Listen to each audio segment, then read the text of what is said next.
Hello வணக்கம்.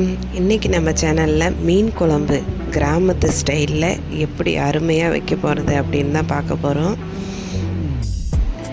இது Kendall மீன். இது ஒரு 1/2 கிலோ அளவுக்கு எடுத்திருக்கேன் இன்றைக்கி குழம்புக்கு. இதுக்கு வெங்காயம், ஒரு பெரிய வெங்காயத்தை கட் பண்ணி வச்சுருக்கேன், 2 பச்சை மிளகாய், ஒரு கொத்து கருவேப்பிலை, பூண்டு, ஒரு பெரிய பல் பூண்டை கட் பண்ணி வச்சுருக்கேன். ஒரு லெமன் சைஸ் அளவுக்கு புளி எடுத்துக்கலாம். அதை நல்லா கரைச்சி எடுத்துக்கணும். கரைச்சிட்டு அதில் உள்ள சக்கையெல்லாம் நம்ம வடிகட்டி வச்சுக்க வேண்டியது தான்.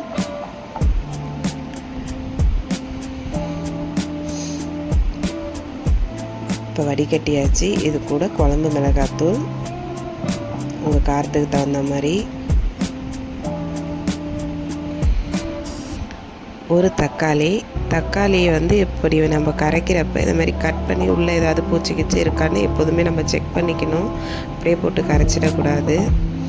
குழம்புக்கு தேவையான அளவுக்கு உப்பு சேர்த்துட்டு தக்காளியை இந்த அளவுக்கு நல்லா கையாலே நல்லா மசிச்சு விட்டுக்கணும்.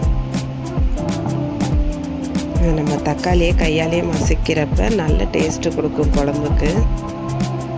அவ்வளோதான், ரெடி ஆயிடுச்சு. குழம்பு தாளித்து விட்டுடலாம். பாத்திரம் சூடானதும் அதில் தேவையான அளவுக்கு எண்ணெய் நல்லா சூடானதும் 1 ஸ்பூன் வெந்தயம் நல்லா பொரிஞ்சு வந்ததுக்கப்புறம் இது கூட வெங்காயம் சேர்த்துக்கலாம்.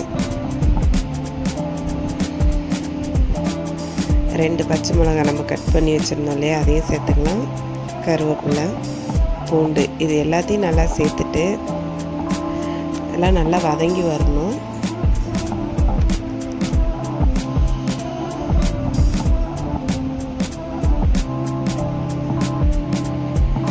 ஜீரகத்தூள்லாம் சேர்க்குவாங்க, ஆனால் இது ஜீரகத்தூள் சேர்க்காமல் இன்றைக்கி நான் செஞ்சுருக்கேன். இப்போ நல்லா வதங்கி வந்துடுச்சு. இது கூட நம்ம ரெடி பண்ணி வச்சுருந்த புளி கரைசலை அப்படியே நம்ம சேர்த்துட வேண்டியதுதான். ஒரு வாட்டி கிண்டி விட்டுக்கலாம்.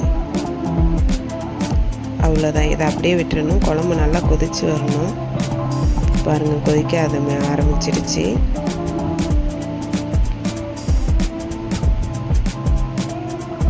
இது நல்லா கொஞ்சம் நல்லா திக்காகி வரணும். அந்த அளவுக்கு நம்ம அதை கொதிக்க விடணும். இப்போ பாருங்கள், ஓரளவு நல்லா திக்காகி வந்துடுச்சு. இப்போ இந்த அளவுக்கு வந்ததுக்கப்புறம் இது கூட நம்ம மீனை சேர்க்கணும். இந்த ஸ்டேஜில் நம்ம மீனை சேர்த்தோன்னா குழம்பு நல்ல டேஸ்ட்டாக இருக்கும். தண்ணியாக இருக்கிறப்ப நம்ம சேர்த்துட்டோன்னா அந்த அளவுக்கு டேஸ்ட்டு கொடுக்காது. பாருங்கள், எல்லா மீனையும் சேர்த்தாச்சு. மீனை சேர்த்துட்டு இதை மாதிரி ஒரு வாட்டி குழம்பு நல்லா கலந்து கொடுக்கணும். இது 2-3 கொதி வந்ததுக்கப்புறம் இதை நம்ம அப்படியே சிம்மில் போட்டுடலாம்.